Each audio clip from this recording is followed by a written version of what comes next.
Welcome to what is actually the closing final plenary of the Subterranean Conference. Hard to believe that we're already at the end of these 2 days before the excitement of tomorrow.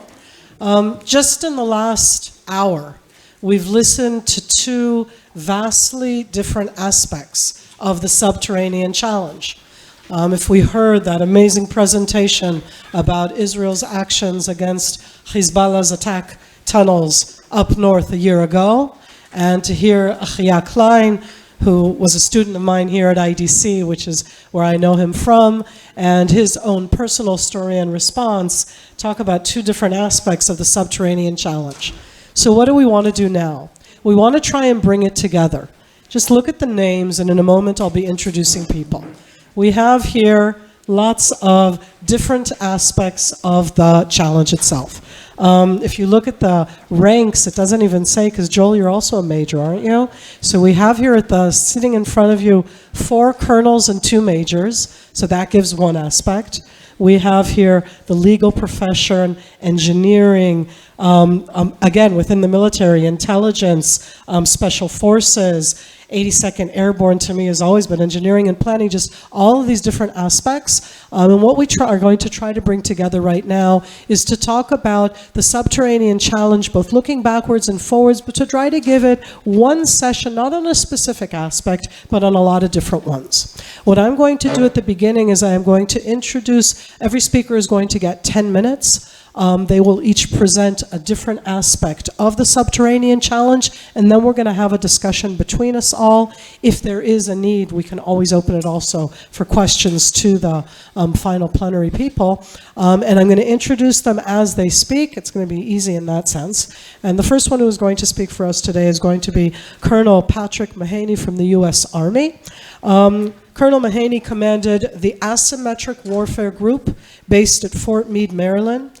He was responsible for global support in countering asymmetric and irregular threats, and also commanded a Special Forces battalion and a Special Operations Task Force in Operation Enduring Freedom. In addition, he has served in the 7th Special Forces Group, Joint Special Operations Command, the Special Warfare Center and School, the Combined Forces Special Operations Component Command in Afghanistan, and a range of other combat and operational assignments. At the moment, he is the co-founder and director of the National Center for Urban Operations. And I'd just like to share with you that I hope he'll talk about where he was when I was in contact with him over the last week that has to do with that aspect, which I found fascinating when it comes to the Subterranean. Patrick, the floor is yours. Thank you, Miri. I'm going to basically run through 4 major points here. The first is a brief introduction, a quick story about how we got started on subterranean operations for the United States Army, which starts in 2011. Then I'm going to cover briefly the strategic context from a U.S. Army perspective, a DoD, U.S. Department of Defense perspective. Then from that, the big so what. Why are we dealing with subterranean and associated threats, including some of the dense urban threats that were referenced earlier, and then some of the gaps and seams, very briefly, and then what are we doing about them, which essentially comes down to innovation. I'll just briefly touch on that one piece that was brought up. So I live and work in New York City. I'm a native New Yorker. I did 30 years in the Army, retired there, and in New York City, in Brooklyn, where I'm from, is Fort Hamilton. Fort Hamilton is a Department of Defense facility. It's an Army fort, a post, that is very small, right under the Verrazano Bridge, if you're familiar with it. But we are using Fort Hamilton as a lily pad, if you will, as a location for us to be able to work on training, education, material development, and even some conceptual development on complex operating environment challenges, such as subterranean, urban challenges, that sort of thing. I'll briefly tell you about that. But first, the United States Army has a pretty rich history, as most militaries do, in dealing with certain subterranean challenges and threats, but we pretty much stopped paying attention to it at the end of the Vietnam War. It's a simple fact, with the exception of some very specialized units who maintained a really remarkable capability there. For a force the size of the United States Army and Marine Corps, the ground forces of the United States, and I'll throw in there the vast majority of the Special Operations Forces, we really didn't pay very much attention to this at all. So we started in 2011 paying attention to this. Why? By 2011, we had been at war for 10 years in Afghanistan. World War II for the United States lasted about, 3.5, 4 years? This was year 10 of the war. We were also still fighting in Iraq, obviously, and there were flashpoints around the world that were drawing our attention. And one of the things that we'd all noticed, and particularly the senior leadership of the Army noticed, was that we weren't paying attention to the future. We were laser focused on the operations in Iraq and Afghanistan, and there were things coming out of there that would give us a sense of other things we need to be paying attention to, right? One of which was subterranean. But at the end of the day, we had to say, are we getting the future right? So we approach challenges such as subterranean as a future challenge, not only as a past or historical challenge, which obviously it has been. To sum up the point of the story here, I had the opportunity to be in front of the Chief of Staff of the Army, which is General Odierno at the time, and the senior leadership of the Army, and basically tell them that they did not have a capability to handle subterranean threats. And of course, everybody immediately came back and said, no, we'll just give it to the tunnel rats. The tunnel rats were the old Vietnam-era units that handled subterranean challenges. The thing is, the subterranean challenge, the school there for the tunnel rats was shut down in 1975. It's about when I was 10 years old. Right? So it had just missed, everybody had missed the fact that we have sappers, and sappers, we all know what the word means. It essentially meant you dug tunnels to sap the strength of fortification walls, that sort of thing. But essentially, our sappers didn't sap. In other words, they didn't do the thing that they were originally, historically, meant to do. They are assault engineers. They're extremely professional. It's a very hard specialty. But the subterranean component was not in their training. Our engineer officer corps, likewise, it was about 4 hours in the program of instruction for our officers. And most of that focused on the use of sewers in urban operations. The point is that we knew that subterranean was becoming a very big deal. So let me shift now to the strategic context, because we had to make this intelligible. So we realized we had a major gap in SEAM, that we had missed this, despite the fact that we were running into tunnels, in particular in Afghanistan and Iraq. So strategic context, why this was going to be a big thing for the future, it's very simple, the way we put it. Again, we could debate back and forth certain aspects of this, but this is what worked. And it's very important to have a narrative, by the way. If you want to try to have institutional change in an organization the size of the United States Army, which is over 1 million personnel, including our reserve components, right? In order to achieve that kind of change, we had to have a simple narrative, and it was basically this. The United States can see and strike with precision anything on the face of the earth. Think about that for a second. So that's the argument about precision-guided munitions and that sort of thing. So if it's on the face of the earth, you can see where I'm going with this, we can see you and we can strike you with precision. So, being the commander of at the time, the Asymmetric Warfare Group, well, what would an asymmetric threat want to do? Obviously, get under the earth. Or get into a place where the U.S. might be able to see you and strike you with precision, but is unlikely to do so if they can see you. Cities. And, oh, by the way, the subterranean piece is not divorced from the urban piece. So the two overlapped.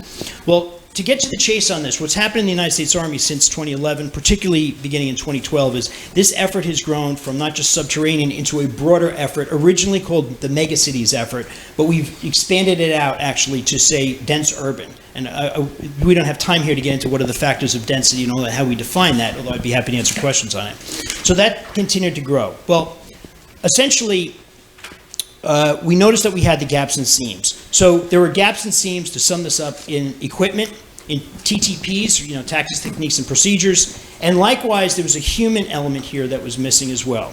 So what did we do? And this brings me to the first. I could briefly touch on a few things, but I'll sum it up with the innovation. So ultimately we realized we had an innovation problem. We had to meet these emerging challenges, some of which were actually quite old, but they were evolving. It was brought up in a question earlier to the panel before lunch. They are, in fact, evolving to include the subterranean piece. So what did we do? Well, in terms of training, education, material development, even conceptual development, one of the things that we did was focus communities of practice, what we're calling communities of practice, one of which is based out of New York. Essentially, we've got, in the New York metropolitan area, Picatinny Arsenal is in New Jersey, about 40 miles west of New York City. We have Fort Hamilton, which I told you about, which is inside the city and has a very good relationship with the first responder community in New York City. If you want to talk to people who are in tunnels of all types, on a routine basis, talk to firefighters, talk to the people who are in the subways, talk to the construction workers, talk to the people who are digging tunnels under that. Very simple concept, right? Also, police forces, and others, right? So we basically created a very robust community of practice. We refined and continue to refine a number of the TTPs that come out of that and the programs of instruction of what we're teaching people in terms of training, but also in terms of education, what has to be done there. And that education piece includes elements with Columbia University, where I'm an adjunct professor now, and also with New York University, again, both New York-centric schools. In terms of the human element, and then I'll end with some of the material stuff. The human element has been touched on here, including very poignantly just a few minutes ago. The human element here is very difficult. People don't want to live underground. They don't want to go underground. However, as a function of resilience of soldiers, and I'm talking mainly about soldiers, we found that it was critical if you want to prepare people and make them more resilient, make them better at what they do, make them overcome their fears, you have to put them into the environment, but you don't make it too hard too fast. It's a crawl, walk, run methodology. With most people, frankly, not getting beyond the crawl, that's okay. Not everybody's going to be going down into tunnels. But in the U.S. military, at least, everybody theoretically could end up in a tunnel.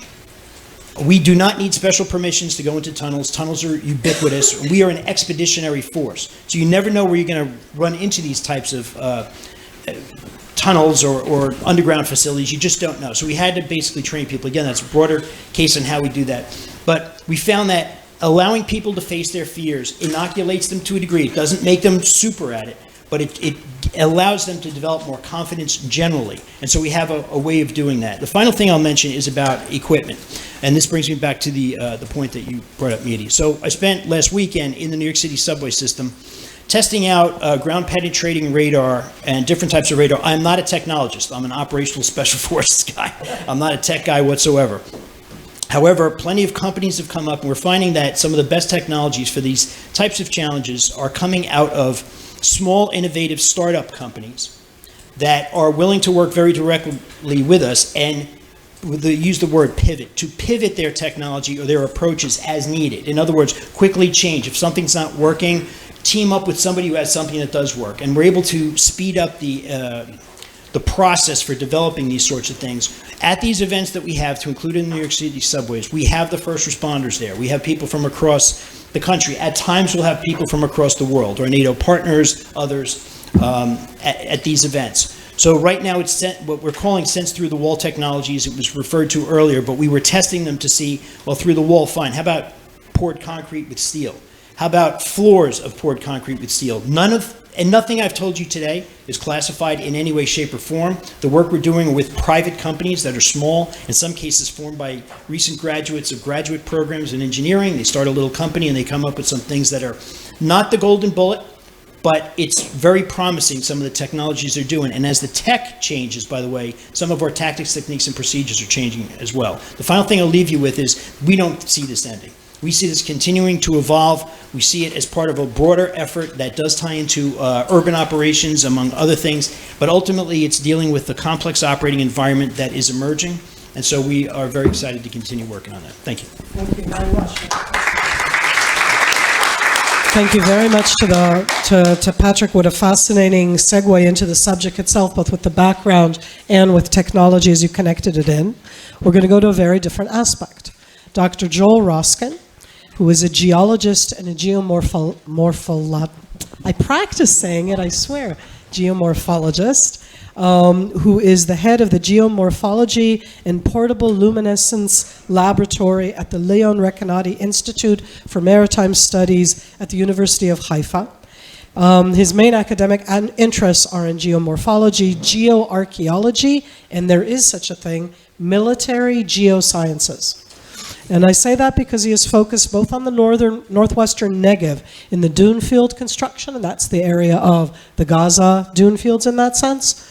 He continues to study Israeli coastal dunes, and he's just trying to decipher the relative role of terrain on both past and current military activities in the Middle East. So from one aspect of it, from our both American and general aspect in that sense of a command one, I'd like to hand it over to, as I said, geologist, geomorphologist. Can't even say it. Some people just tell me, just say I'm a geologist and that's it and forget it. But geomorphology deals with the aspects on the surface of the earth and also the shallow subsurface. And A lot of the tunnels we're talking about today relate to the shallow subsurface, especially those in the Gaza Strip. But what I want to talk about today is present a proposal about a positive outlook from this inspirational meeting. Before I start, Daphne began the meeting talking about a quote from the Talmud about the underground.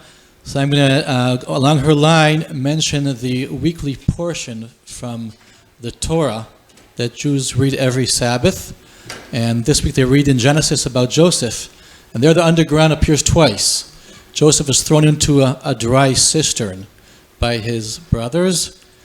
These similar cisterns served later on in history during Roman times as initiators for underground activity. And at the end of the portion, he's thrown into jail by Pharaoh after being trying to be seduced by Pharaoh's wife. And there appears that it's a dungeon, it's a hole, it's also in the underground. So the portion that we'll be reading kind of fits into what Professor Jacob Stoyle mentioned, that the underground appears throughout history, and we have a very continuous appearance of underground use for violent and hostile activities. On the other hand, I think that we are reaching the end of a time window, at least in the area here, especially concerning cross-bordering tunnels, like those we learned about in Gaza and in Lebanon, that were revealed in Operation Northern Shield. I think that in the future we'll be seeing less attempts for cross-border tunneling, but of course we'll be seeing additional uses of tunnels. Why is this? Is that these two events in Israel, the 2014 exposure of the tunnels in the Gaza Strip and the 2019 exposure of tunnels in Lebanon, were due to several reasons. In Gaza, the geography, as we learned, enabled excellent conditions for tunnel digging. The geopolitics, the need, the economics, and of course the subsurface strata, which was mentioned before. We're talking about mixtures of clay and sand that have limited consolidation that make tunneling very easy and rapid. In Lebanon, it's very different. But in both cases, both offensive and cross-border tunnels initiated in an area where, following a unilateral move of Israel, a unilateral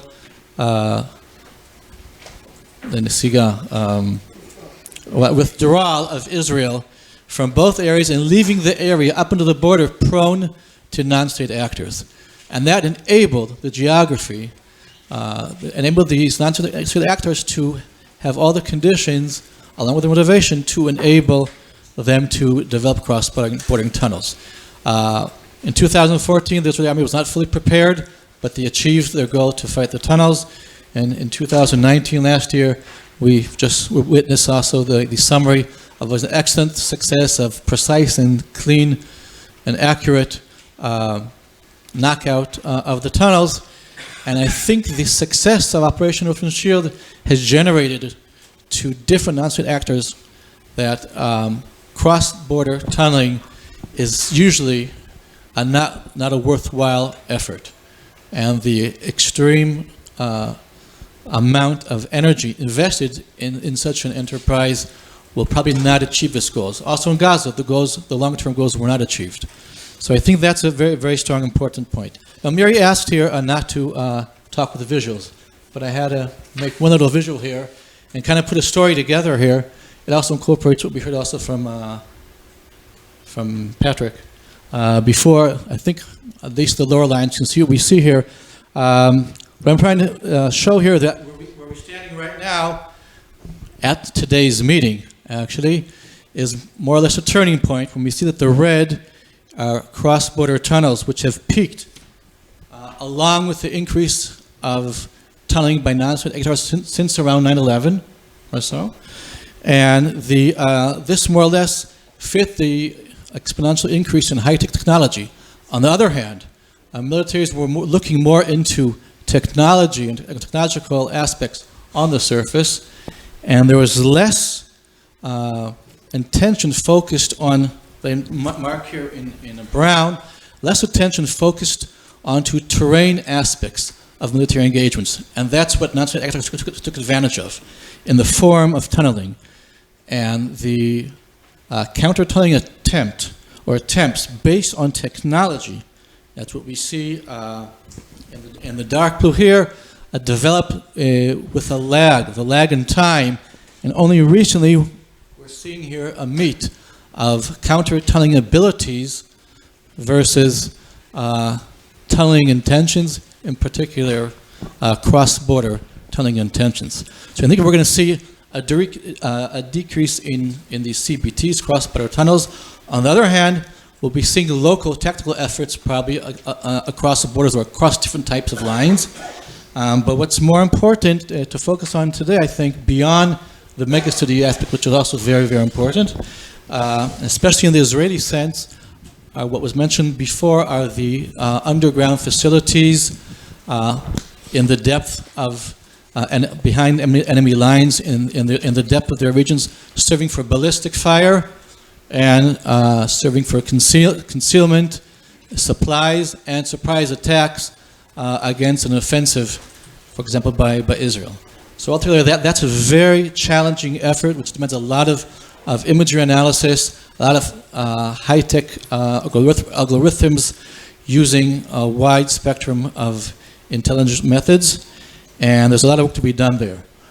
At the level of this community here, I think that a lot of work should be done, also continuing what Patrick said here, mapping, or developing mapping efforts in the 3D realm to visualize, but also to pinpoint all the different aspects of underground infrastructure, because that will be a challenge that will be coming up, and this is not what we have now is also a time window, as we're seeing maybe a possible decrease at the moment. I anticipate, I don't know when exactly, it could be 5 years, 10 years, a reemergence of the threat, again, in in-depth areas or megacities. Another important line that should be continued is that in military planning, there should be a huge difference, I think, between strategic planning and tactical planning. Tactical planning should invest on the soldier and how he is equipped and how he's adapted to fighting in the underground, which is very difficult.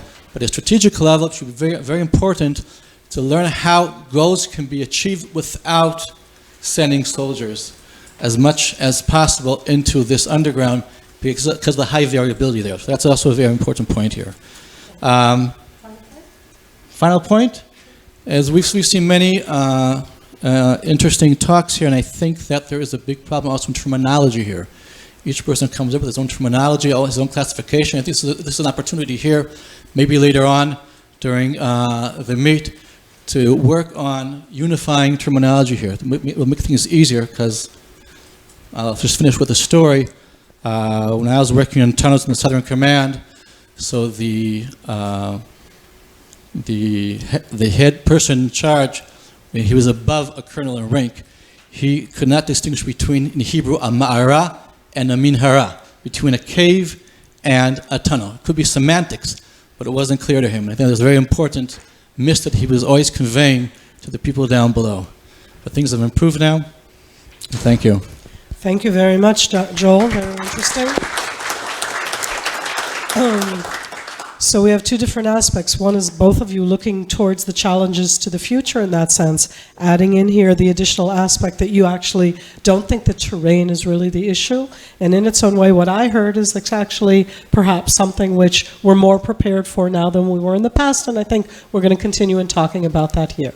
So we went from the U.S. over to Israel. We're going to go back across again to the U.S. Major Haley Mercer, from the 82nd Airborne Division of the U.S. Army, was commissioned in 2006 as an engineer officer at the from the United States Military Academy at West Point. She is the G5 Plans Officer in the 82nd Airborne Division, Fort Bragg, North Carolina. Prior to her assignment at the 82nd Airborne, Haley completed the Command and General Staff College, and in her underachiever moment, she did 3 master degrees, one from the University of Missouri S&T, one from Georgia Tech, and one from the U.S. Army School of Advanced Military Studies. She served as Deputy Detachment Commander of the 522nd Explosive Hazards Coordination Cell. She has also done 2 operational deployments, and I very much am pleased to now hand it over to Haley to give her aspect of this challenge. Please, Haley. Good afternoon. Thank you, Daphne, for inviting me to this incredible event and also spearheading this critical initiative. Like she said, my name is Major Haley Mercer, and I'm currently a division planner with the 82nd Airborne Division. So please, all these comments and ideas, crazy ideas that I have are my own and do not reflect those of the DoD, the U.S. Army, or the 82nd Airborne Division. So previously in my career, I was more on the tactical side, but now I find myself on the operational side as an operational planner. So please understand that as the lens of which I provide my comments here today. So before I showed up to the 82nd Airborne Division, I spent approximately 12 months researching the operational level implications of subterranean operations. So according to our U.S. Army doctrine, Field Manual 3.0, operations, we define the operational level as the link between the tactical employment of forces to national and military strategic objectives, with the focus being on designing, planning, and executing operations while employing operational art. So as I began my research on subterranean operations, to me it became quickly evident that the U.S. Army was attempting to find solutions to this subsurface problem at the tactical level. So while most U.S. doctrine is from a tactical perspective, focusing on technology, techniques, and procedures, while often not highlighting the operational and strategic implications. In addition, more recently in 2017, the U.S. Army allocated $572 million for the training and equipping of active duty brigades to fight in large-scale subterranean facilities. Again, a tactical focus, all of which is critically important. However, you will not see success unless you have that operational level link. So, tactical level, you'll win battles, but if you don't have the operational and strategic levels, you're not going to win wars. So when I refer to the subterranean domain, I use the word domain in the literal sense of the definition as an area or territory controlled by a ruler or government, and not as one of the U.S. Army's clearly defined 5 domains, being land, air, maritime, cyber, and space. Also, when I referred to the deep fight, while it makes a great pun for my speeches and my writing, I'm not referring to the deep underground in a vertical plane, yet the deep fight when referring to our battlefield framework. This is a very linear, one-dimensional, horizontal framework that we use to allow the commander to delineate his close area, his deep area, his close area, his support area, and his consolidation area within his areas of responsibility. So at the division level, our job is to shape the deep fight for our subordinate echelon maneuver brigades. So I want you for a moment to try to imagine this. You're on an operational planning team. You're gathered in a windowless room where all plans teams seem to gather, and you're trying to conceptualize the next operational approach for the next critical phase of the campaign. However, this operating environment is so complex and ambiguous that your past experiences and mental models provide no help. In addition, it's strikingly clear that where we're going, there's no maps, GPS doesn't work, our deep lethal fires are ineffective, and extending our operational reach is extremely problematic. In addition, there's severe limitations to communications. And command and control is extremely challenging. So what I just described is the underground and likely part of our future operating environment. So today, as we're all aware, the United States, and really on a larger global scale, we're more observable, predictable, and understandable than ever before. And while it's still a critical part of the equation, our superior military strength and might is no longer a guaranteed formula for success on the battlefield. This 21st century battlefield is more complex than ever, and we must begin to think beyond our simplistic assessments that have been perpetuated by our past experiences, heuristics, and biases, and begin to shape the deep fight against an enemy who is impervious to our traditional lethal deep fire's effects. So because of this shift in the operational environment in 2017, we shifted our doctrine from a full spectrum operations doctrine, which focused on COIN, to a more joint, unified land focus, which was definitely a step in the right direction, because this subterranean threat is larger than a U.S. Army problem. It's a joint force operational problem that requires a different cognitive framework than we're used to in the past. So shaping the deep fight against the subterranean threat in large-scale ground combat requires a much different approach. And today I offer you one possible approach for solving this problem. From a planner's perspective, I offer a systems approach, which includes first cognitive design, followed by virtual effects, and then lastly, our physical effects. So when we think about planning for an operation, we'll begin with cognitive design. And this is the operational planner's ability to leverage creative and critical thinking to reframe the problem and address the underlying problem rather than the symptoms of problems, which we often do. So this design process requires non-traditional systems approach, which involves an understanding of the relationships and connections between all actors in the system.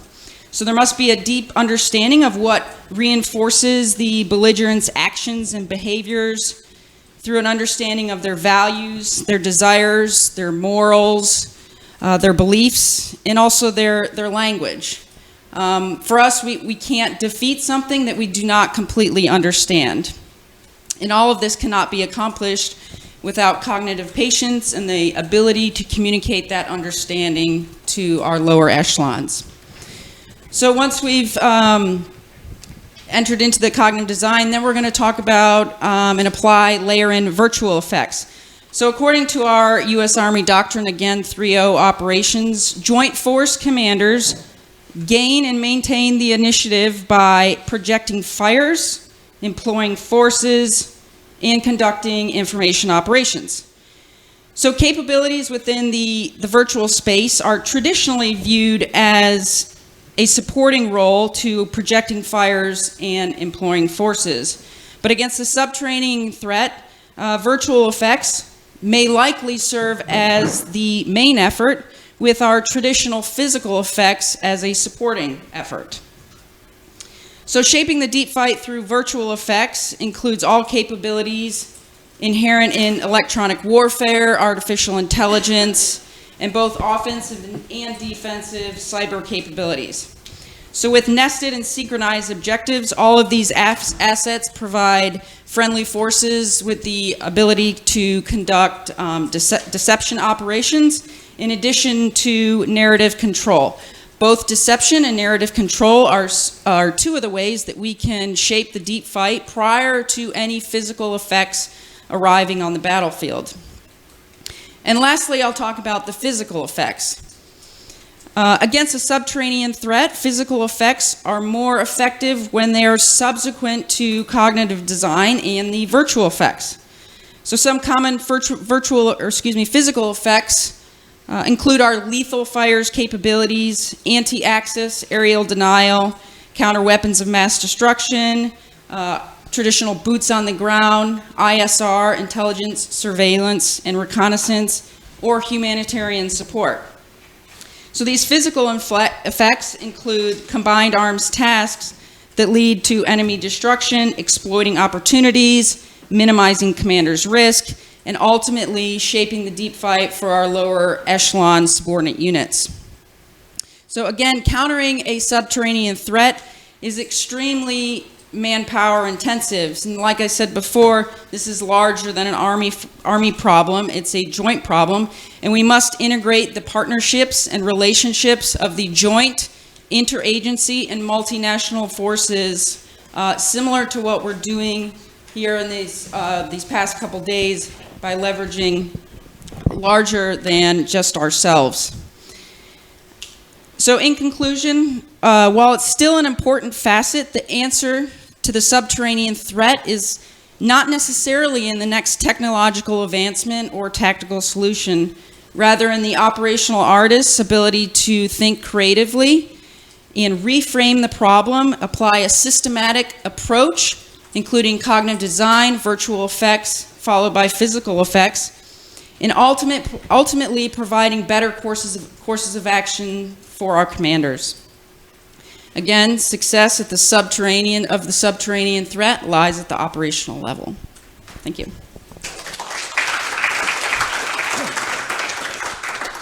Haley, thank you so much. That was fascinating. I took away two things that I'm going to be adding on afterwards. One is you talked about the domain.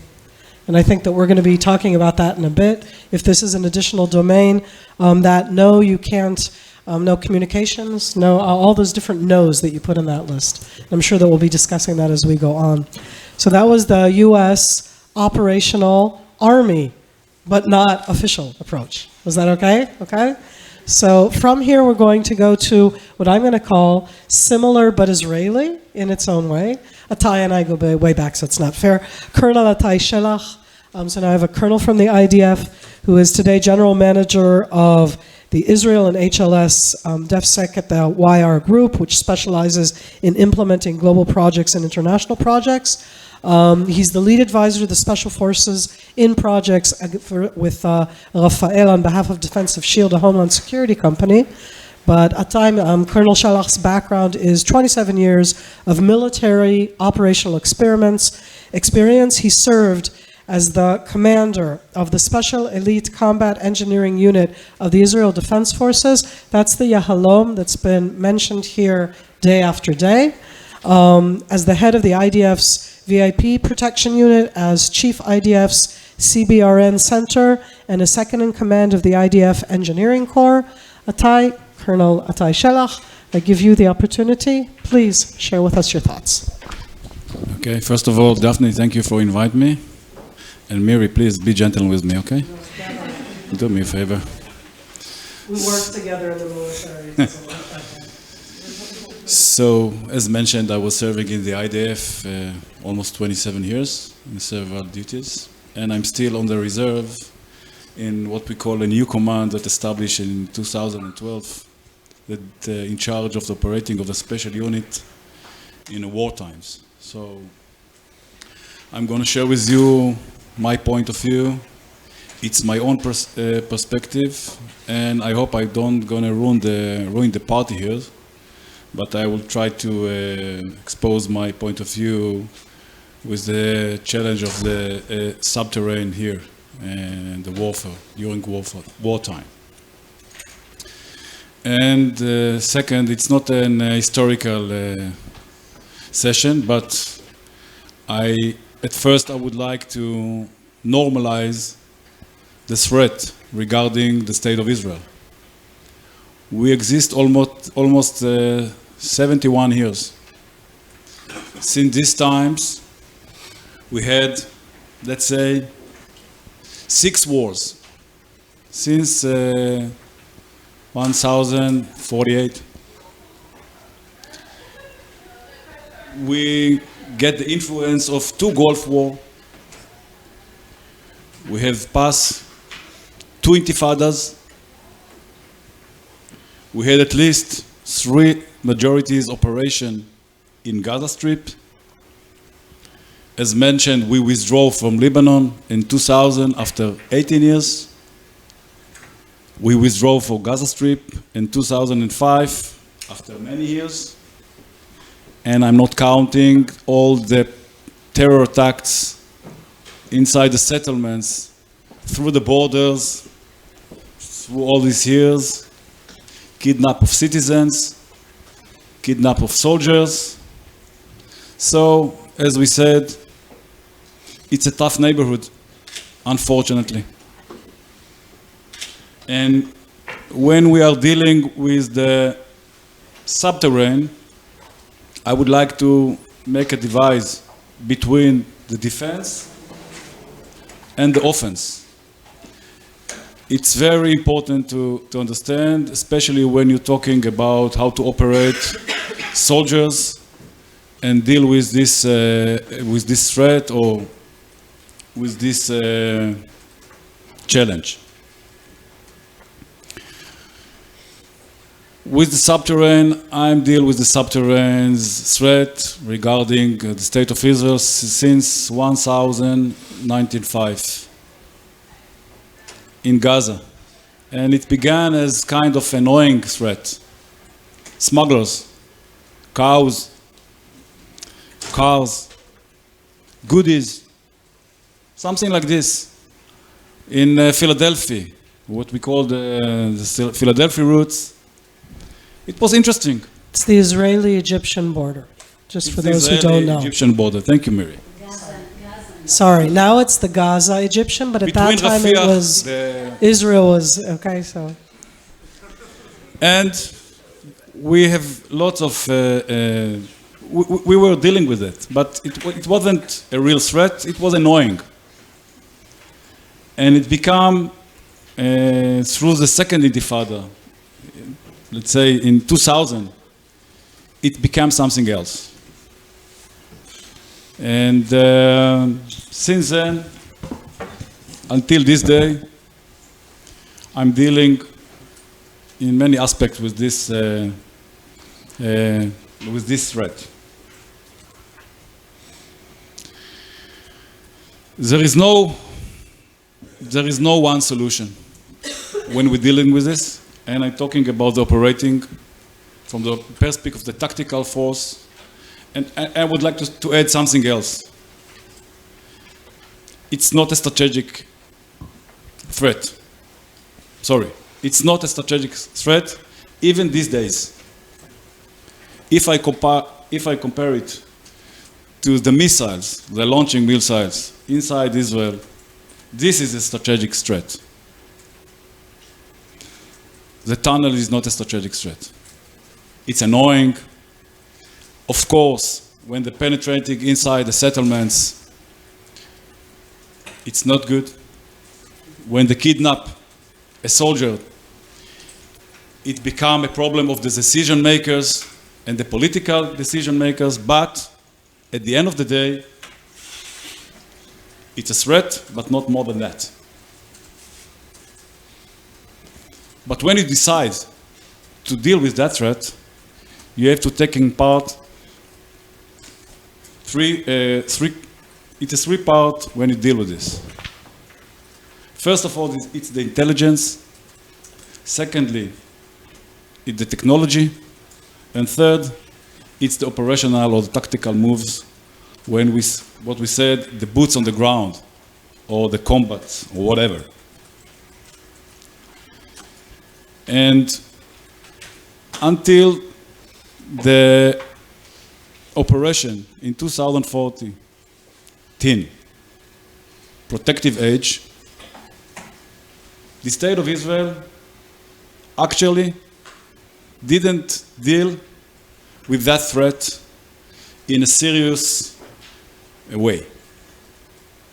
If I compare it to Iron Dome, to deal with the missiles that launched inside Israel, this was a real, this was the main business. When the state of Israel put a lot of sources and resources and give it a real, everyone was dealing with this. And at the end of the day, there was a solution. The subterranean, until this time, it was annoying. It was a threat. But just after this operation, in 2014, the State of Israel started to deal with this seriously. And then in no time, let's say just 5 years, real change. If we are talking about the last operation, the Northern Shield, yes? Let's say it was kind of, if I compare it, it's state of the art. And why that? Because we had the idea, we knew what's going on, and the most important thing, we have the opportunity to decide when, where, and how to react. Okay? And this is the whole idea. We had the intelligence, we had the technology, and of course, the soldiers are always good. It's almost never a problem on the tactical moves. And this is the thing that I would like to remark. The answer is always combined with 3 parts. But I make a divide between the defense and the offense. And I think that soldier, doesn't matter which unit they come from, special unit, regular unit, doesn't matter, shouldn't be get underground. Shouldn't. We should do everything that you can.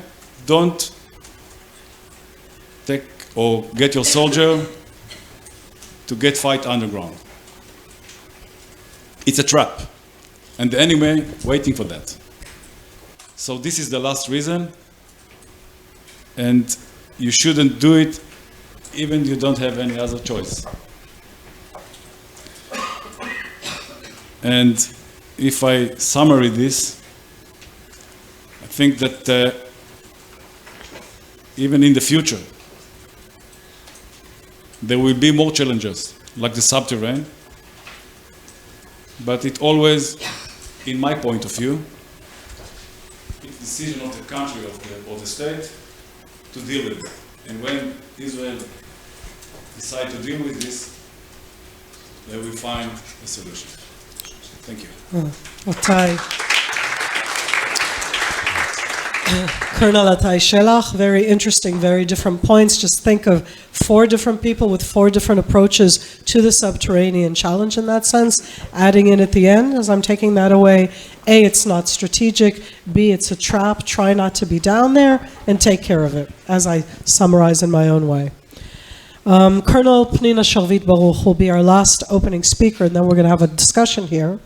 Pnina Sharvit Baruch is today a senior research associate at the Institute for National Security Studies, INSS. She retired from the Israeli Defense Forces in 2009 after serving in the International Law Department there for over 20 years, 5 of which she was the head of the International Law Department in the Israeli Defense Forces. In this capacity, she was a senior legal advisor, responsible for advising IDF commanders and decision makers at the governmental level on a wide variety of issues relating to international law, administrative law, the laws of armed conflict, occupation of territory, naval law, counter-terrorism, security liaison, border demarcation, and conflict resolution. So perhaps after Haley's comment in that sense, I'm thinking to myself, so if this is a new domain, do we need to add in a new legal aspect? But I hand over to Pnina, bivakasha. Thank you. I'll also mention that I'm head of the Forum Dvora, Miri, and I'm scolding you. Here I'm not like doing things like that. Yes, we're both members, and she's the head of Dvora Forum Women. national security and foreign policy. So I congratulate Daphne for the conference, for the book, and for having so many women on your panels in a security conference, which shows that it can be done. You just have to look for us.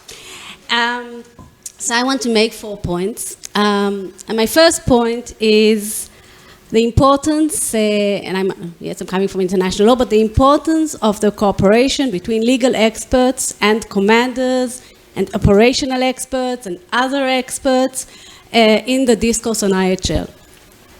And I'm a practitioner. I was a legal advisor. I advised the military on operational issues, but this wasn't always so. When I was in the early 90s, I remember it was my first time that I was ever asked to the operational command headquarters down under. And I went in, and they were looking at me quite surprised. What am I doing there? Somebody thought it must have been a mistake. But then they said, oh, no, we do have a question. We were in Lebanon still. We want to know if we can shoot the sheep that are crossing the line, something like that. So I didn't even know what to answer. But that was almost the only legal operational question I was asked at the time. Things changed. And they changed even rapidly from 2000 onwards. When I retired, which was in 2009, I was heading the unit of operational legal advisors. We had legal advisors advising on issues of laws of armed conflict from the division level upward.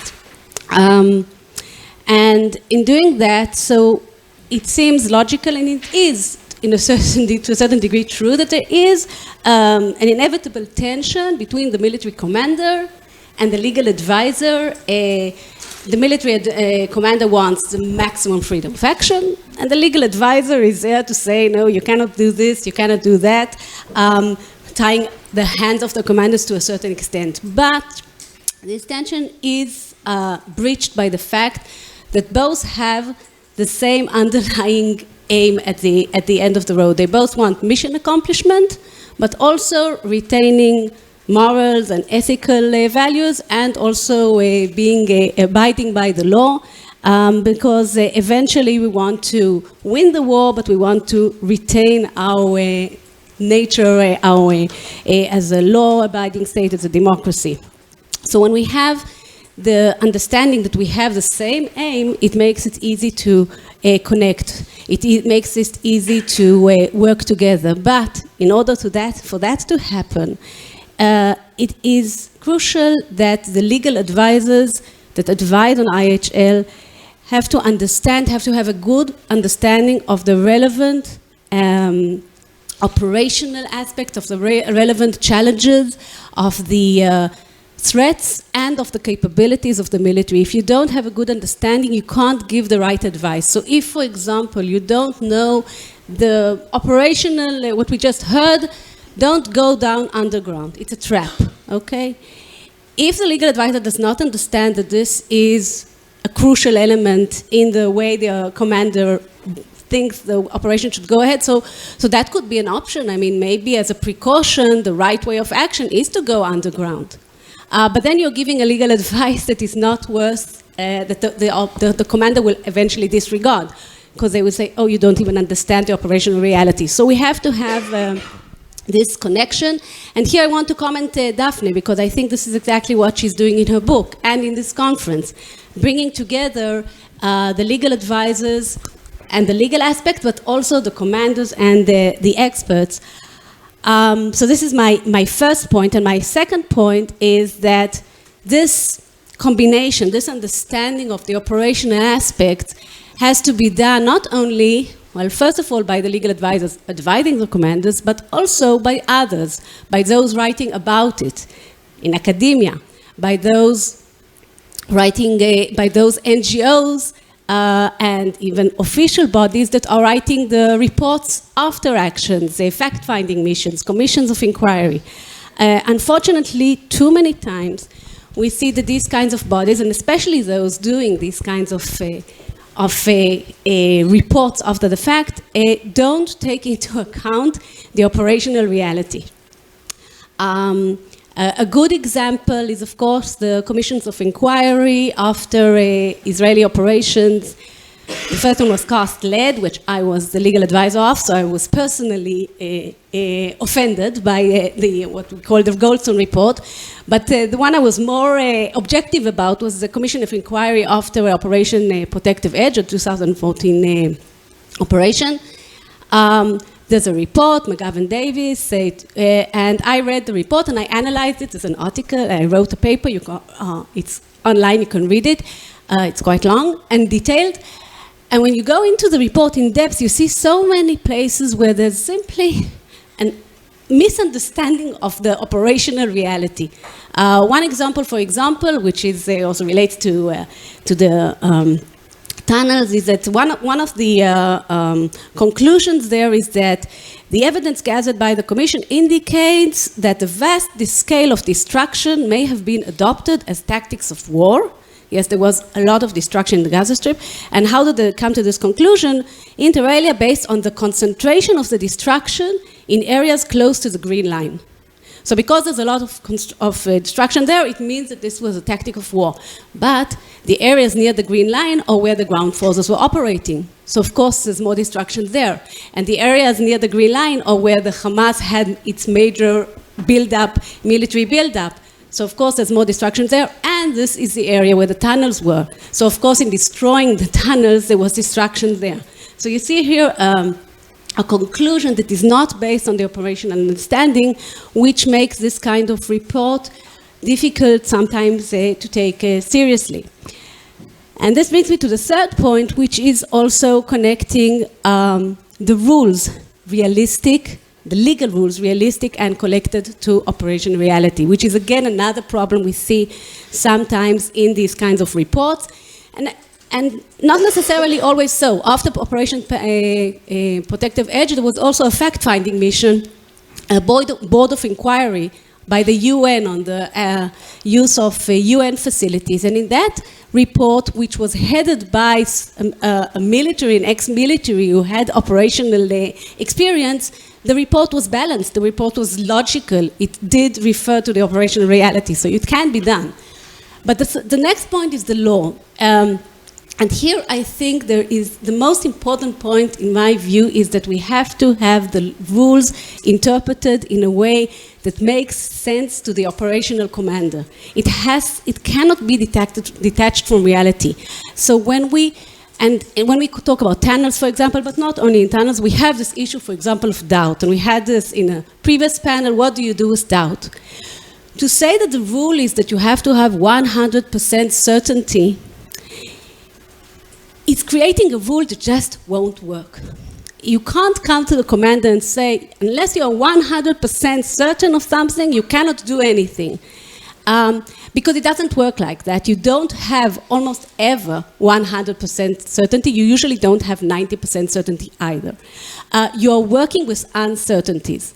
So you have to devise a rule that acknowledges that there is an uncertainty there, a built-in uncertainty, and see, okay, within this uncertainty, what can you do and what can't you do? When you come to the commander with a realistic rule, he will listen. When you come to the commander with an unrealistic rule, he will ignore you. And what happens is, and there is the risk that when you are ignored as a legal advisor saying this is the law, so you're not ignored only on that specific rule that maybe you misinterpreted or didn't give a realistic interpretation. It leads to ignoring the legal advisor. It's also in other cases and ignoring the law in other cases, because what it creates is within the commander's understanding, okay, if this is the rule, and this is such an unrealistic, detached from reality rule, so this means that all of the laws of armed conflict are detached from reality and are irrelevant. Oh, they were relevant for the laws of wars between two states. They're not relevant here in this kind of new terrain, which is not true. But that's the misconception that can be created. And if that's one point, so if this rule is not realistic, all the others are also not relevant. So why should I listen to the other legal advice on other rules? And secondly, if in any case I'm in breach of the law, so I may as well be in breach of the other rules too. Anyway, I will be accused as a war criminal, which is also part of the problem with the commissions of inquiry. So I say that when we make realistic, when we interpret the rules in a realistic way, we are not just doing it to help the commanders have more freedom of action. It's actually a way to protect the civilians. That's the aim of IHL, of Laws of Armed Conflict. Because then the law is realistic, and then the law can be taken into account seriously. And I'm out of time, but I'll just say my fourth point, because it's a short one, and it's just do what Daphne is doing. Because how do we get these realistic rules? These realistic rules we will get by these kinds of conferences, by these kinds of discussions, by states eventually owning the law, writing about it, discussing it, creating the opinio juris about the interpretation of the rules in a realistic way, and in this way we will make it clearer, easier, and we'll have these more realistic interpretations that will enable us as legal advisors help the military work in a way that still defends the civilians as much as possible. Thank you.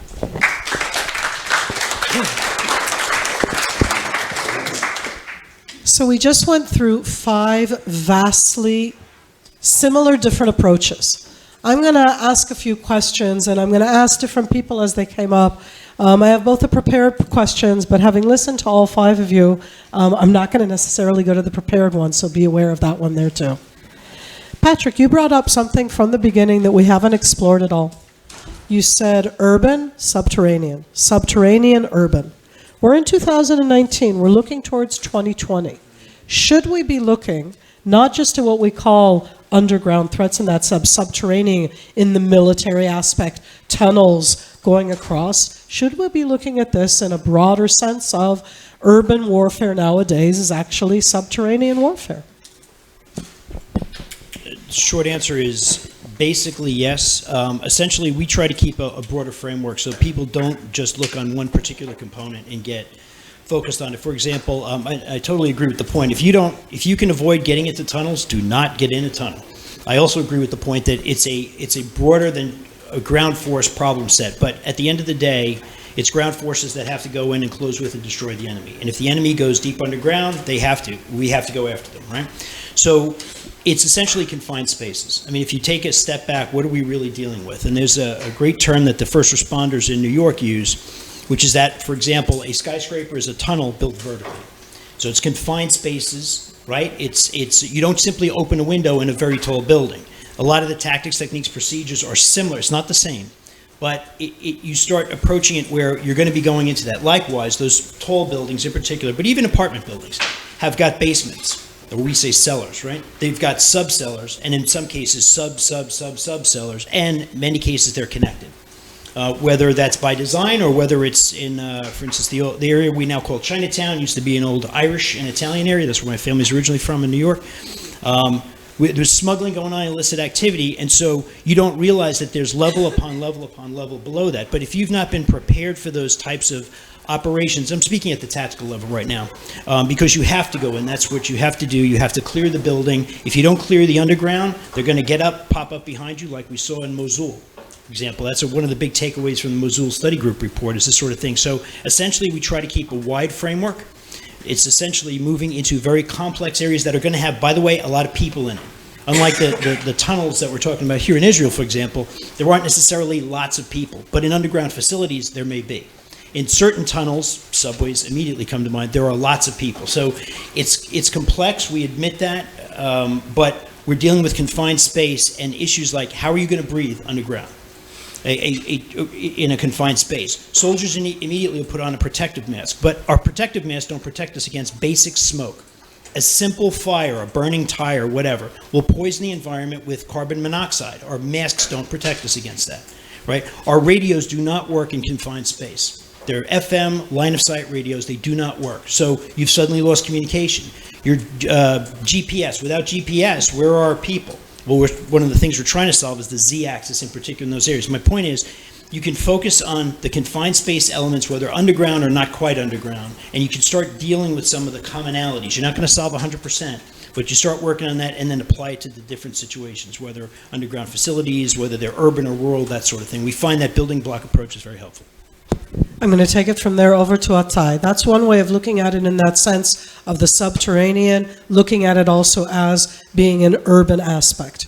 You talked about the tunnels. Don't go down into tunnels. Absolutely. How do you approach the challenge of subterranean warfare in an urban environment without going into tunnels? How would you look at it in that sense if you want to look at it at that tactical level or even at a strategic level? Thank you about the questions. It's all about what is the mission and what is the target of the troops. And if you can avoid, it depends what is the mission. If you are maneuvering and you have to get from one point to another and to clear the area, so if you don't need to get underground because it's not part of your mission, and when you plan the tactics, okay, you take all those challenges in that terrains, in that area, in that urban area, okay? And if you don't have to get underground, let's say you have some very unique command and control center in the middle of the town, okay? Command and control center of the terror organization. And you have the right intelligence, okay? You know where they are. You know what is the level. You know where is the depth. You know the structure, wherever they are. You know exactly where is the bunker. So block it. Don't get in. Try to deal with it in a standoff.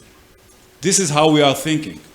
And if you don't have any other solution, and this is the, let's say it's the you got to catch them, because this is the gold answer. Over there you have to be there. So then you can plan how to get in. But because I'm quite aware of all the aspects of this kind of acts, as he said, mostly you can see it's hard to breathe. The enemy is waiting for you. Actually is waiting for you. It's a trap. Don't get in. Try to avoid it. Try to prevent your force to get in. But if the mission is to get in, because this is your mission, so you give it all the efforts, all the technologies. And then we know how to do it. But this is the last way. So I'm going to have you hand the microphone over to Haley, because I feel that I want to continue in that sense. You presented a whole way of looking at it from a military approach. And I'd like to ask you two questions. And by the way, if on any of the questions anybody else wants to step in, please feel free. The first one I'd ask you in that sense is, do you think that there's a difference on this way that you presented it here from that operational level between a state threat and between a non-state or a non-governmental terror type of threat when it comes to these kind of challenges? From the operational level, if we're countering a subterranean threat, planning the operation, I still think the model, the systems approach that I provided would still work for both. So if it's Iran or if it's Shiite militias, we're looking at the same type of model to approach their subterranean presence? Yeah, so if you start with the cognitive design piece and you're really understanding the threat, and then you're moving into your virtual effects and then applying your physical effects.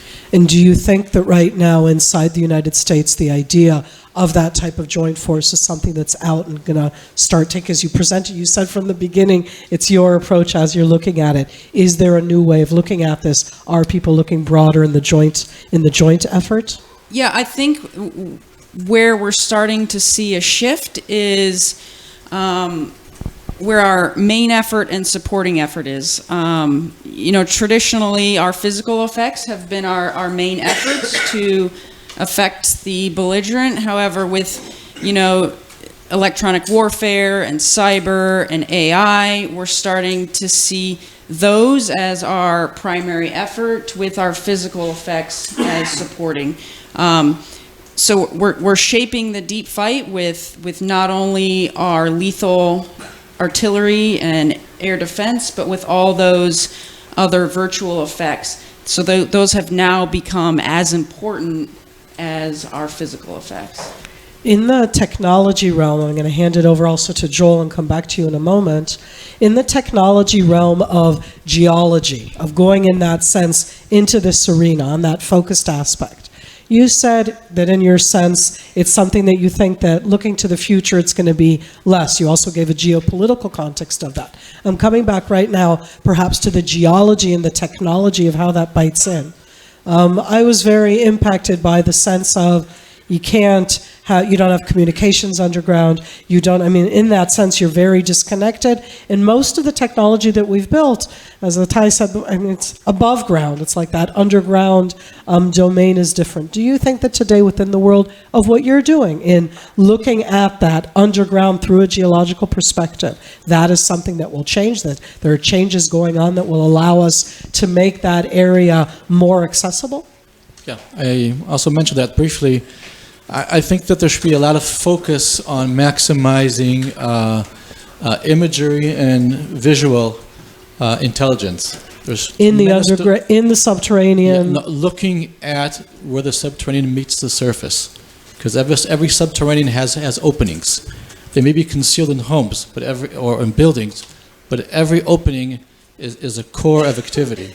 Is an area with a high signature, and areas that have high signatures can be easily picked out using a wide array of remote sensing technologies today that have tremendously developed in the last 20 years. The resolution is very high. You can do fusion with different sensors, and the amount of data is also better kept up today. So that's where a lot of impact can be achieved still, maximizing what's going on the surface, which relates to the subsurface, assuming you have a general intelligence direction. Looking into the subsurface, things are way more complex. And there are quite a few physical limitations concerning tunnels with regard to their size and their depth. And if we get into the domain, the lateral and vertical organization of the geotechnical and geophysical properties along the way down to the tunnel. Things will stay complex all the time, and that's why it's very important to look at tunnel detection in a super holistic way. It's funny, I'm smiling right now because all of my science fiction Jules Verne background is coming back out right now. I'm going to read again, Journey to the middle center of the Earth. It's like all coming up. So you're saying science fiction. Yeah, but we've seen also in Operation Northern Shield is that the military here has been able to possess these capabilities, which I mentioned. But in its own way, he presented that was done in a very systematic, methodological way, that it actually wasn't science fiction. I found that to be something very structured, intelligence, operational, and start working in an area. That's actually not science fiction at all. That's hard work. Right. Okay, Indeed. And in that sense, in the technology in that arena. Okay, we are overwhelmingly a semi-military panel, okay? Even Joel, the geologist, as I said, is a major in the military, working with the engineering. We're sitting here with all of our titles as we are. My background is intelligence. I, of course, didn't introduce myself, but that's okay. And I'm wondering to myself, and I'd like to hear your opinions, do you think that perhaps we should be bringing additional dimensions to this subject of the underground threats that would not be through the military eyes, that perhaps we are missing by looking at it through the military eyes, both in the sense of urban, subterranean, and what that means? Should we not have more, not only military thinkers, what other thinkers do you think we could add in that would add into this discussion as we're looking to these challenges? I'll hand over and then you guys can. Sure, I'll take that. I'll take that up front. Basically, what we do in New York is a lot of the inspiration for the things I talked about came from first responders, the fire service, police agencies, plural. There's about 26 of them in New York City alone, by the way. And at the end of the day, you've got this multidimensional area, New York, and we use New York as a living laboratory, but the ability to look at this challenge set in terms of defense and offense, meaning there's infrastructure, it must be protected. If it's seized, it has to be seized back. Now, obviously, I'm not talking about New York City for the U.S. Army, but the insights gained from that, from the first responders, they are applicable to our missions when we are deployed over, and the place we mainly look at, by the way, is Korea. That's the tactical. That's tactical level. It is tactical, although I have to very importantly point out, in the case of Korea, and we heard quite a bit about North Korea just today, those are strategic targets. Those are weapons of mass destruction, nuclear weapons, that there's the unclassified numbers, about 5,000 underground facilities, not tunnels, underground facilities. And there's all kinds of stuff down there. You could imagine, based on what the discussion was earlier today. So for us to have to deploy there and then go offensive in an environment like that's quite remarkable. Back to your question, is a lot of those insights and, okay, what's this really like when you're going deep down, you're moving around, not just simple tunnels, right? But that is seen from an emergency responder perspective. It's seen by the utility companies. The people who do the gas and electric lines, for example, that's all subterranean in New York, right? So we have a tremendous amount of insights from that. And the final thing I'd say is data. So one of the things we've come to realize is very few people have quote-unquote ownership of the subterranean of any given city. I'll just stick to New York right now. The city itself is not necessarily responsible because the city doesn't own all of those passageways, all that includes steam tunnels, gas lines, electric lines. You think they do, they don't. And nobody has a master map of what that is. There's some maps out there, but they are not accurate. And everybody agrees that. We just had a conference on this in June. So my point is the data scientists alone, as we're able to sense better and gather all this information, you can pull that in. You could use it for modeling. You could use it for training. But at the end of the day, you've got to wrap your arms around this. So I think some of the best thinking on this is coming from outside of the military. Thank you so much. It's fascinating. Okay, so Haley, start and then give to Pnina. I would, from my perspective, about 99% of the people here, if you were to plug them into one of the existing domains, I would put them all in the land domain. So I think all of our comments are coming from a land-centric lens, where I think we can expand our horizons a little bit, is if we get some expertise from the electronic warfare, cyber, and space domains, because I think there are capabilities and opportunities within those domains to draw the enemy out from underground so we don't have to enter the tunnels. So I think there's value in those domains as well. Absolutely. First, I wanted to comment about the utilizing the subway system. So if you look in Tel Aviv, there's no subway, so, and we're waiting for it for a long time. So the one idea was to bring the Hamas, to dig some tunnels, and finally we'll have the subway in Tel Aviv. But with regards to looking outside, so I can say I was involved a little bit also in the 90s of last century, and 2000 in the tunnels. Then it was more on the issue of getting weapons and other stuff through the Egyptian border. But there were a lot of, and also later on with the tunnels, actually there was a lot of outreach to outside experts. It wasn't just inside the military. There was even a possibility that anyone who had an idea was invited to share his or her idea. There were some very original ideas, like putting in snakes and stuff. But there was also a discourse with outside the military experts on this issue. So I'm going to add on here, as we're really ending into the final portion of this session itself. When we look now towards 2020, when we look now one step into the future, I'd like each of you to think, not happily, but to think of that next conflict.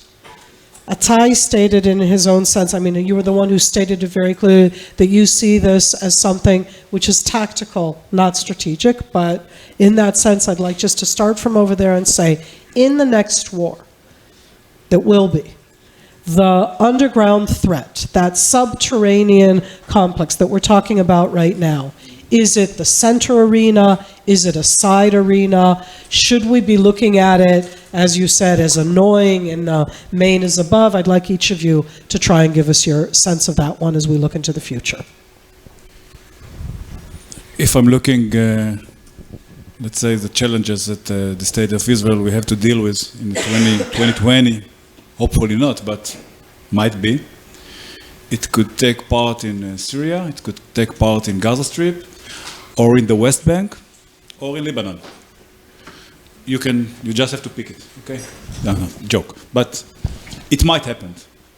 And I think in every area, it won't be the center of the it will be a side effect. And I'm quite familiar with the plan, and getting into the details. But I think, and if I compare it to, after the operation in 2014, it was kind of buzzwords. There is a lot of people that quite familiar with this phenomena. I'll take you in that sense of the buzzword. And 1 second. Sure. And they're just looking for the subterranean challenges. Okay, there is a subterranean. Let's get in. Let's deal with it. It's the center. It was a buzzer. I'm with you on that. I'm just saying that since then we get more.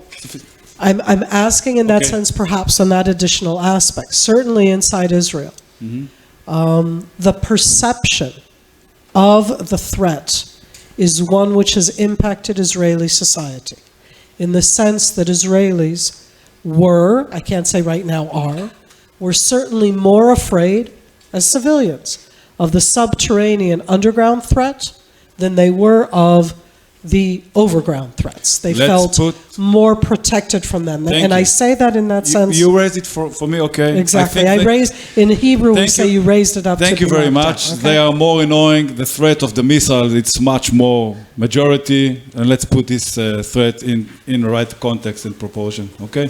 It's still a threat, but it's a tactical one. Doesn't matter in which arena, which area.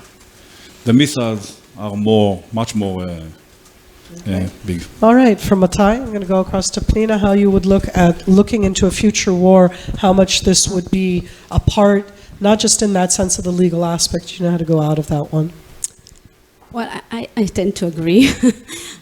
We're also in the Institute to deal also with national security, the general threats, and I agree that I think the main threats are mainly fighting on several fronts with long-range missiles, with accurate missiles. I want to frighten everybody, but those are the main threats, I think. So I'm going to challenge us in that sense, and if those accurate missiles can't do things because of the subterranean sense, and you're destroying above ground, and you haven't destroyed underground, I'm like asking a silly side question.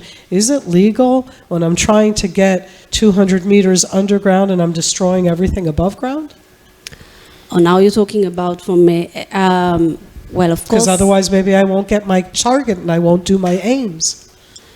Well, now you're talking the calculations of our enemies, whether it is lawful, but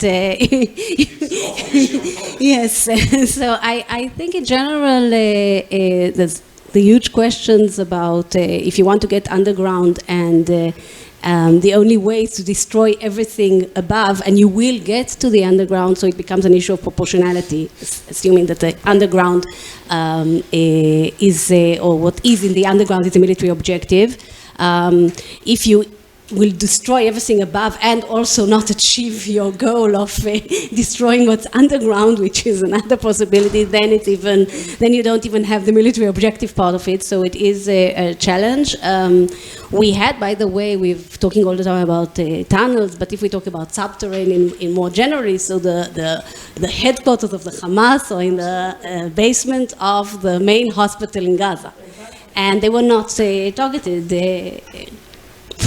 for this reason, but not, by the way, by the legal advisors not allowing it, because you can actually attack a hospital even in certain conditions if it's proportionate. I don't know if it would enter into proportionality, but as a military objective it could pass, but it was never even raised. I mean, it was just an issue that was beyond what could be done. So we have that as a challenge. But I think this is part of the challenge. And again, we have the two different components of the underground subterranean warfare. The one is the challenge, the tactical challenge for the soldiers operating there. And I agree that you have to think about it operationally, but it's still something that is for the fighting forces there. And you have the ones that cross the border. The ones that cross the border cause, I agree with you, a psychological stress, which resembles what I said before. The one soldier being kidnapped is much more, there's much more concern about that than 100 civilians maybe being under some kind of threat. So it's the same kind of, I would say, psychological impact, because of course the missiles are more dangerous. But the feeling that when you're at home, somebody will pop up, and we have this satirical program where you have this man popping up from their sink in the kitchen, the Hamasnik. It's like a parody, but the feeling that somebody will suddenly pop up in your sink in your kitchen is psychologically, I can understand the stress, but it's not really a strategic threat. Joel? Okay, thanks for giving me the opportunity to do some forecasting. I do weather forecasting a bit. Oh, fun. But, I want to talk also about international state actors and also what's going on here. So I'll start with what's going on here. So as I was saying before, I feel that the CBTs, the cross-border tunnels, will hopefully become close to passé, at least for their strategic implications. We may see here and there a tactical event concerning CBTs, because Israel has achieved capabilities that have also been passed on to other communities. Israel is under, as Atai mentioned, a severe ballistic threat, and that may emerge in the next confrontation with Hezbollah in Lebanon. And we have several underground implications here. One is that many of the launching pads are underground. And Direct connection between the two. Yeah, and that requires, again, a huge effort of intelligence and remote sensing, coupling of them along with the knowledge that has been achieved with the CBTs to define targets and have very few false targets for IDF ballistic fire. On the other hand, Israel will probably learn that it will also need to go underground to protect their civilians from such fire. And that has been addressed up until now by local what's called security zones or security rooms. And there may be more needs to go back to what Israel still has, which are not active today, which are called simply bomb shelters with thick concrete, usually placed underground. That will be probably relived, and there'll be a new underground aspect in the civilian domain here in the country. In order to uproot the ballistic threat, which is coupled with underground in Lebanon, Israel, one, should do a strategic move, as I mentioned, in order not to let soldiers go underground at a tactical level unless required. And there will be probably a demand for that in the depth of Lebanon in order to clean up which was not succeeded by Air Force and artillery attacks. That's at the level here. Looking abroad, I think both Israel and other Western countries are quite successful in pinpointing actions against non-state actors or leaders. But if there will be a confrontation with a major state entity, such as Iran, that has tremendous underground facilities, or North Korea, I mean, that's a different story altogether. And these underground facilities are highly protected also from air attacks and also from ground troop attacks. And there's a huge challenge ahead, but I think that's a bit beyond the scope of our talk here. Okay, thank you very much, Joel. Haley? So I don't classify myself as a super forecaster, and I honestly think predicting the future is an act in futility. However, I will answer your question. So the near term. You're a planner. You're looking at the future. That's what you do. Yes, ma'am. So in the near term future, from a U.S. perspective, I'll define the near term future as the next 10 years. I don't see the subterranean as a primary threat. I think the larger threat is some other belligerents who have reached parity in our lethal fires capabilities, our electronic warfare cyber and space domains. I think that is a more perilous threat within the next 10 years. However, if we look long-term, I'll define that as 50 plus years, I think we will see this again as a primary threat. This has been a primary threat for hundreds of years now, and I don't think it will ever disappear. Thank you very much. Can you take that one now?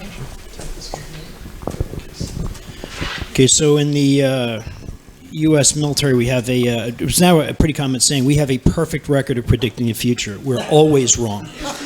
So We're going to continue, we right? never would have thought we would have been in Afghanistan. We never would have thought we'd been while there in Iraq, et cetera, et cetera. So, and we, of course, have to maintain a global view and a global force posture. But to answer your question directly, so regardless of where you go, we are seeing the rise of subterranean challenges and potentially threats, very significant.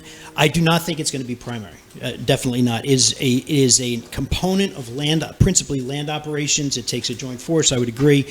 The problem for us, and by the way, in the United States, there's no big fear of the underground. I mean, aside from an individual fear of going underground, there is no fear of tunnels popping up. In fact, it's quite the opposite.